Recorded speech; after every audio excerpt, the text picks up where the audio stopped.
I'm live. Everybody, Dr. Joe's here in the house on this Wednesday evening. Hopefully, it's good wherever you are. And yeah, let's see if I can connect to Instagram. I think there's a little problem with Instagram, but let's see if we can get there. Anyway, hopefully, well, where you are. I don't know if you've been following the World Cup, and we're having fun. It's been a really, really good.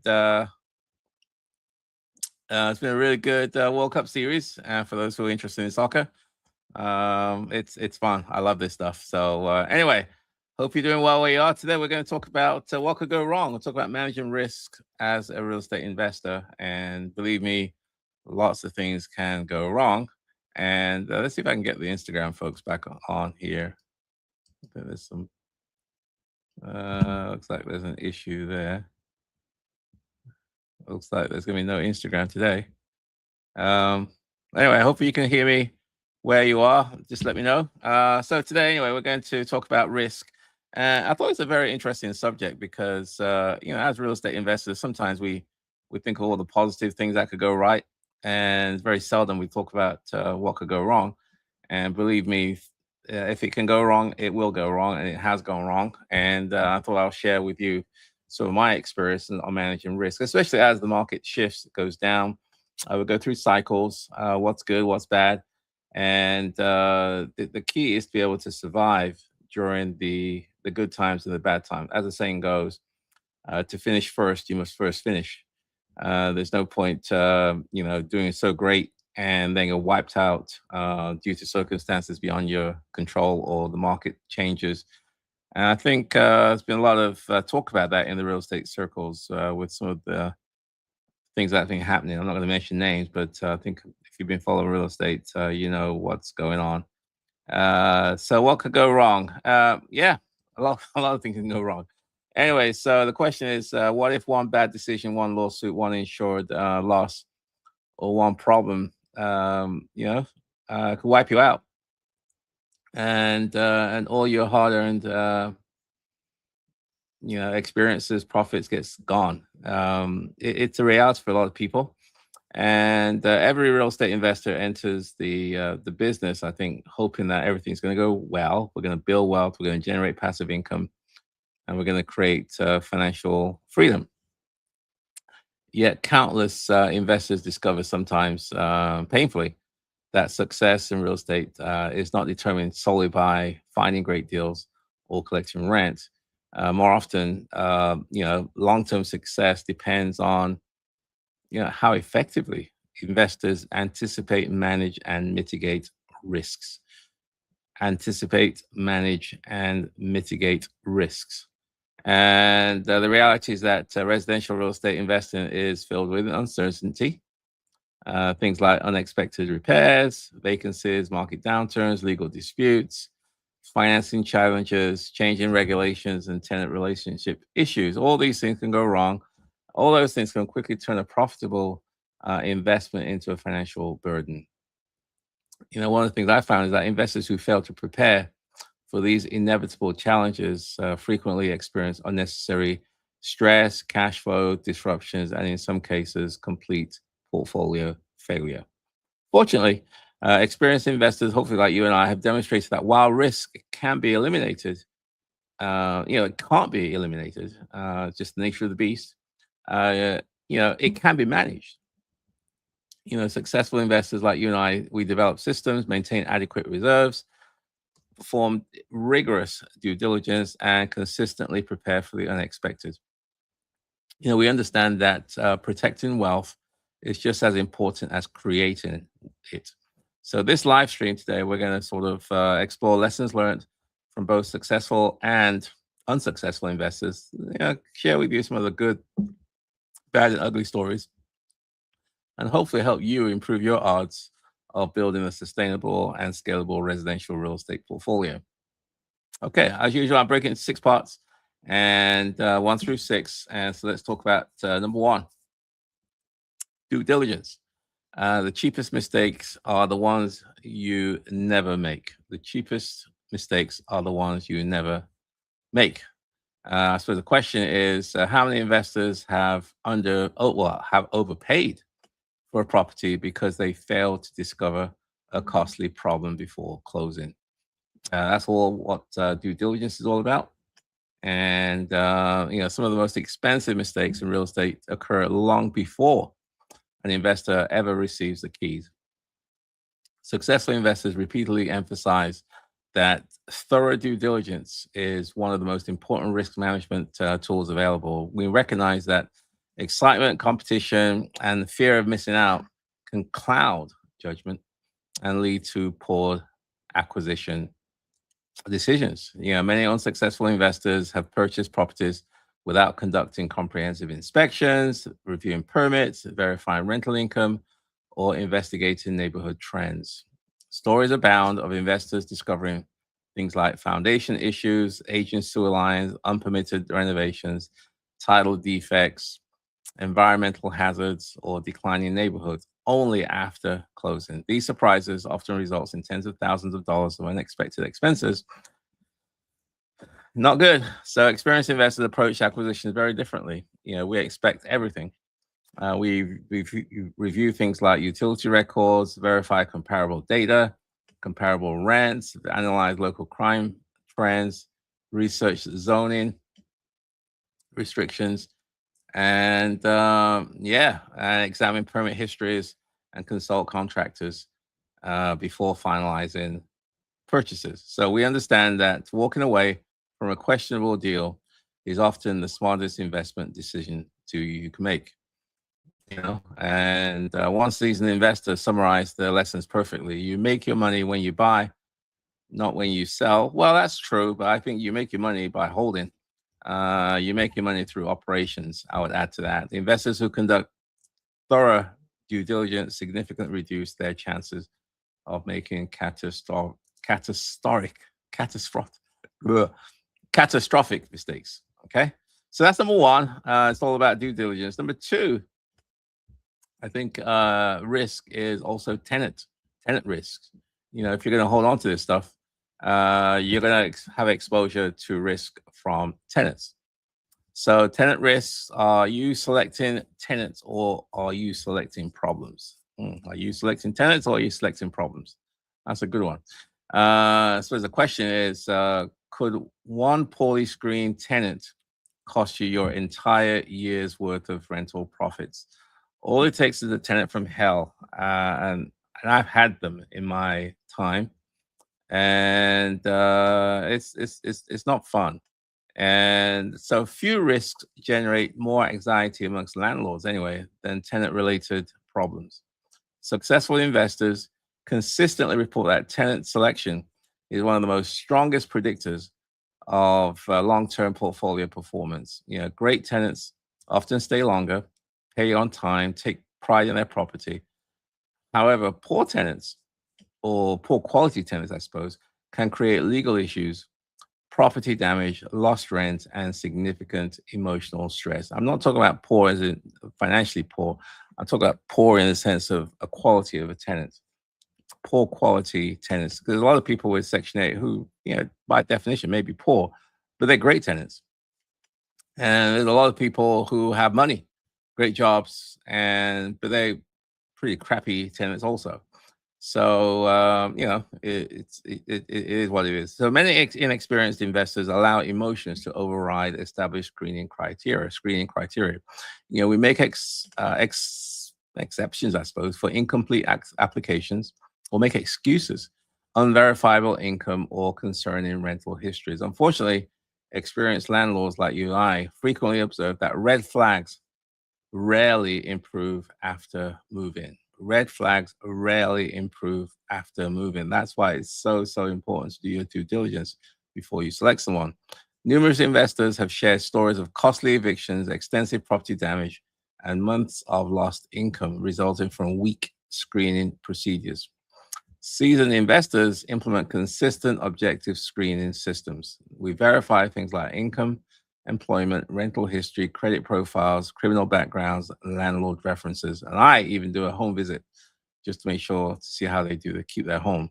We document everything and apply standards consistently to reduce both risk and fair housing exposure. The lessons learned repeatedly throughout the industry is clear.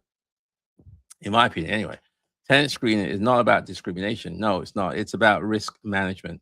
Strong screening practices can dramatically improve portfolio stability and cash flow predictability. Okay, that's number two. Number three, a third item that can go wrong. Reserve funds. Can your portfolio survive a financial shock?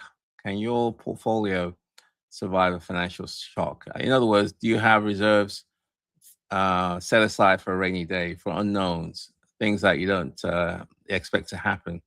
If tenants move out, if there are maintenance issues, capital expenditures, and so on. So the question is, if your rental income stopped tomorrow, how long could your portfolio survive? That's a good question. If your rental income stopped tomorrow, how long could your portfolio survive? These are very, very important questions. And unexpected expenses are not just exceptions in real estate, they are certainties. Curveballs are going to happen. Roofs fail, HVAC systems break down, water heaters leak, tenants move out unexpectedly, markets soften. These are all realities. Investors who fail to prepare financially often discover that even profitable portfolios can become financially distressed during periods of disruption. Market cycles can be very, very challenging. Many unsuccessful investors operate with little or no cash reserves. Their strategy often assumes that rents will always survive, always arrive on time, and that major repairs can be deferred indefinitely. No, no, no, no. Unfortunately, this approach leaves the investors highly vulnerable to unexpected setbacks. Successful investors, however, treat reserve funds as non-negotiable. We have some money set aside for a rainy day. Many maintain dedicated reserves for things like vacancies, capital expenditures, maintenance, insurance, deductibles, and emergencies. These reserves provide both financial flexibility and emotional peace of mind.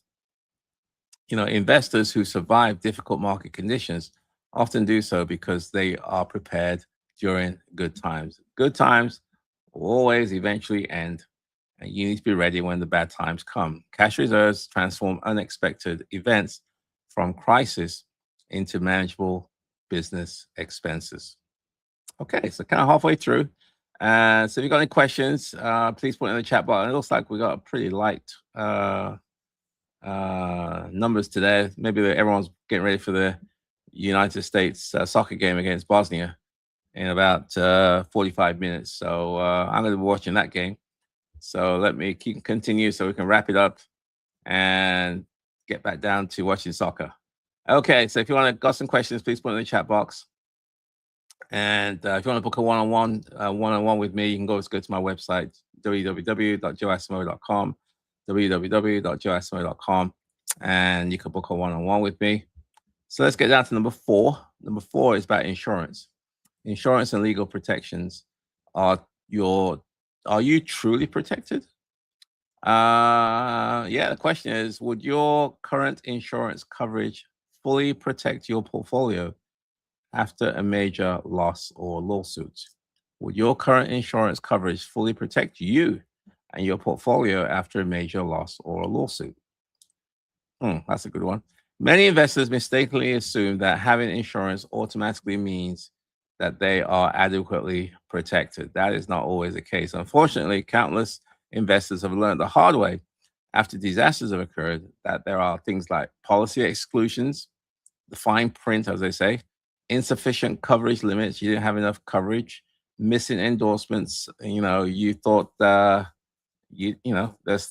were loopholes in the policy, which meant that if certain things happened, you weren't covered. Like, for example, a lot of policies now don't cover lead,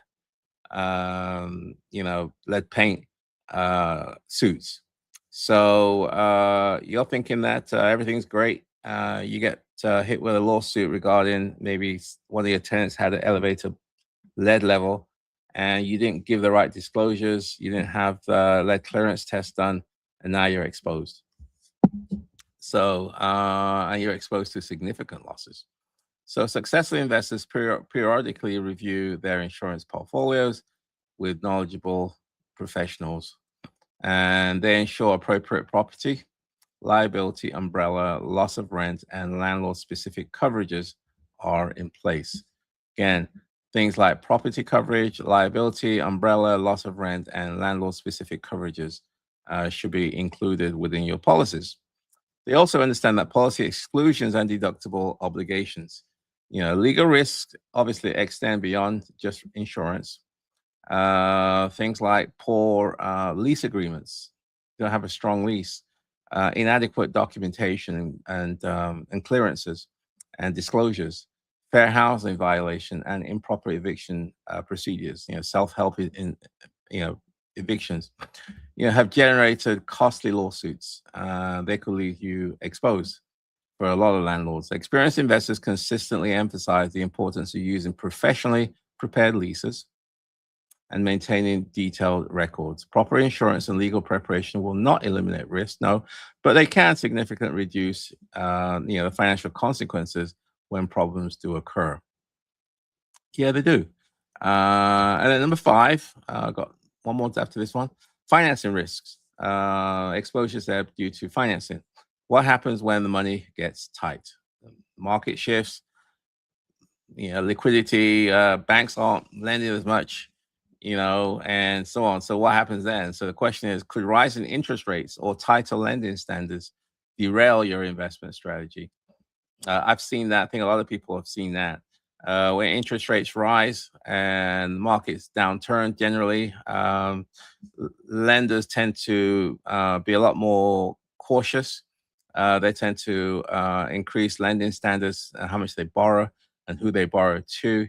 And if you can't refinance, you're doing a burr, you could be in a lot of problems. If you can't get credit to take out a hard money lender, you're in a lot of problems. If you can't get funds to complete a rehab or to take care of some capital expenses, you got some real problems.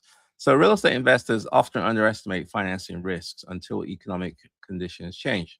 Investors who rely heavily on short-term financing or aggressively leverage their properties have historically suffered during periods of rising rates and tightening credit markets. Many unsuccessful investors assume that refinancing will always be available. No, it won't be. However, market disruptions have repeatedly demonstrated that financing conditions can change very, very quickly. You get an ARM or just a rate mortgage loan, or one that's not fixed rate, and interest rates go up. You have to refinance because whatever reason, you could be exposed quite a bit. Investors dependent upon refinancing to remain solvent frequently encounter significant challenges during downturns. Successful investors, however, maintain leverage conservatively. We don't overdo. We're a bit more conservative in terms of what the after repair values are and how much we're going to refinance or loan against, debt to income. We maintain strong banking relationships, and we structure financing with contingency plans in mind. We evaluate multiple scenarios before taking on additional debt, and we have financial flexibility. That's what usually separates ones who survive difficult markets from those who are forced to liquidate assets. Yeah, market cycles are very ugly. They're not pretty if you're on the wrong side. When the music stops, you don't want to be the guy standing up. It's not pretty. Market risks and adaptability can you thrive during uncertainty? Can you thrive during uncertainty? That's a good question. And I suppose the follow-up question is, what will you do when market conditions change and your original assumptions no longer work? What are you going to do when the market condition changes and your original assumptions no longer work? Well, real estate markets constantly evolve.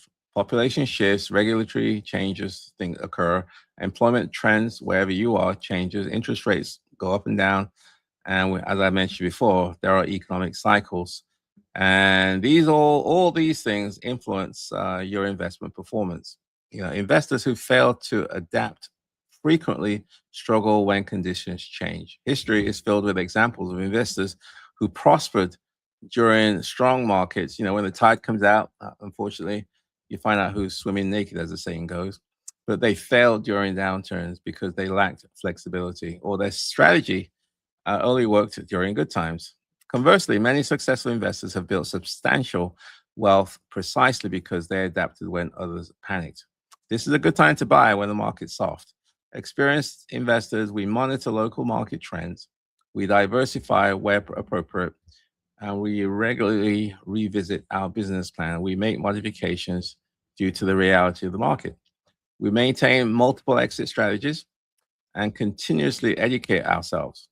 The most resilient investors recognize that adaptability, your ability to kind of pivot, is itself a powerful risk management strategy. Whenever I buy a house, I make sure that if I have to sell, I can sell. There's enough equity or yeah, equity, I suppose, in the deal if I need to sell. But also, I've got to be able to rent it and still cash flow. So, in conclusion, real estate investing has created tremendous wealth for countless individuals, but it also produced painful losses for investors who underestimated risk. The difference between long term success and costly failure often comes down to preparation, discipline, and the willingness to learn from experience of others. The lessons learned, the lessons shared today through this live stream, hopefully, it kind of sends a consistent theme, and that is successful investors do not avoid risk. You can't avoid risk for the most part. You have to manage it.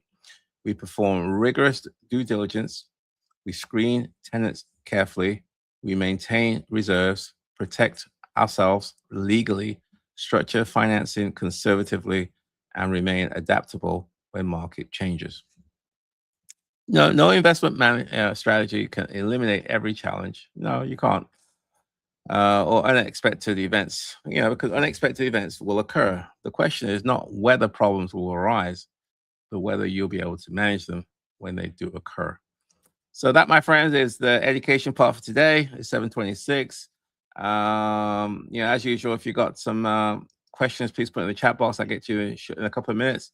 If you want to shoot me an email, you can shoot me an email at joe@joeasimo.com, joe@joeasimo.com. If you want to book a one-on-one with me, you can always go to my website, www.joeasimo.com, www.joeasimo.com, and you can book a one-on-one. So let's get down to the Q&A. So we've got some comments here. So who's here today? And greetings from Phoenix. Hey, Datu, hope you're doing well in sunny, hot, I'm sure, Phoenix, Arizona. And I had a first time occurrence. This is from EDL2. Dao2. I had a first time occurrence as a landlord this past week. I went over to deliver one of my tenants a renewed lease since I have additional rental properties in the same neighborhood. I rode by my other rentals. To my surprise, one of my other rentals had a front window glass broken out. So I contacted my tenants and asked what happened. I was told that one of their relatives had broken the window out, and they had a police report. So I discovered the window had been busted out since May 19th. Oh, wow, a couple of months, or about 1.5 months. So I asked, why didn't you tell me? And I was told by the tenant that they were going to get it repaired on their own. I informed them that the house is in a HOA and the window can't be broken out for 1.5 months. So since I just discovered it on June 28th, I have the glass ordered and the repair is supposed to be done next week. Okay. The cost is between $610 to $700. Oh wow, it's an expensive one. How will you handle this scenario? Okay, that's an interesting one. So the question is, Dow2 has a tenant, has a property, and the tenant, whatever reason, smashed the window. And obviously the tenant's going to say it wasn't them. They blamed it on somebody else. And in this case, it's a family member that did it. And it's in a HOA community, so they have standards as to exterior You can't have broken windows and so on. This has been going on for a month and a half, and he wants to know what should he do. He's going to replace the window. It's one of those things whereby I would have how would I handle this? A couple of ways. One would be to obviously once you found out, I would have spoken to the tenant, like which is what you did, and say that you can't do this. You can't have broken windows. They're going to say they're going to try and fix it. They're not going to fix it, and so it's either going to come out of their security deposit, or you set some kind of payment plan. And I would have given them an opportunity to fix it within a few days. And and if they had fixed it, then that will be the end of the problem. But if they didn't fix it, then you tell them that you're going to fix it, and they will have to reimburse you. And then you establish some kind of payment plan for that, either in partial installments. And I'll give them a bill, the invoice from the window company, to let them know that it wasn't just you making up a number. This was the true cost of it, and just set up a payment plan on how you're gonna get reimbursed. If that doesn't work, then the other option is to take it out of their security deposit when they eventually leave. Hopefully, there aren't other damages that are caused, and so you can let them know that you know it was their error. Well, no, they said they had a police report, so they're going to say, well, hey, I mean, they're going to try and duck out of it, and I think it's going to depend on the relationship you have with the tenant. If this is a good tenant and this is just one of those unfortunate things, then you can work out something, maybe split the cost 50-50, demonstrate some goodwill on your part, or some kind of payment arrangement, because you don't want them to leave. If get them all upset and they leave for whatever reason, and then you're going to have turnover costs, which is going to be a lot more than $700. So I will try to work out some kind of acceptable scenario whereby you and the tenant come to some kind of compromise. Either they pay over installments if they don't have it all. You take out the security deposit, or you go some kind of 50-50 or 60-40 or whatever it is, and just to demonstrate some goodwill, and and try and work it out and just keep moving on. My experience is that it's cheaper to work it out than you both get upset, get angry, and and next thing you know, you got some other issues that you're going to be dealing with. So that's usually how I handle those kind of things. Hopefully that helps. That's a good scenario. Okay, the next one. If you got some questions, please put in the chat box. I'll get to you in a few minutes. Hey, Dr. Joe, I have a two-part question. My rental let me know if that was okay, Dow too. Or if you got some follow-up to that.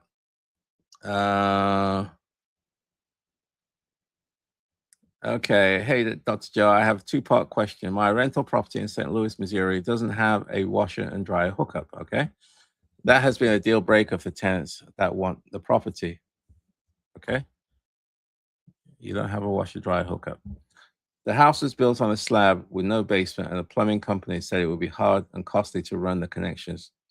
Do you have suggestions for my situations? Oh boy. So you don't have a ability to put a washer dryer in your house, and your house is built on a slab. That doesn't make sense, because I'm assuming there's a kitchen there, and the kitchen plumbing has to go somewhere. It goes into the slab, and then it connects to the city services, the sewer line. So there is plumbing in the home. The question is going to be, can you tap in the plumbing, the drain, and the hot water and cold water, somewhere in your property? So I would do it this way. I would first of all identify the most cost-efficient locations for a potential washer dryer.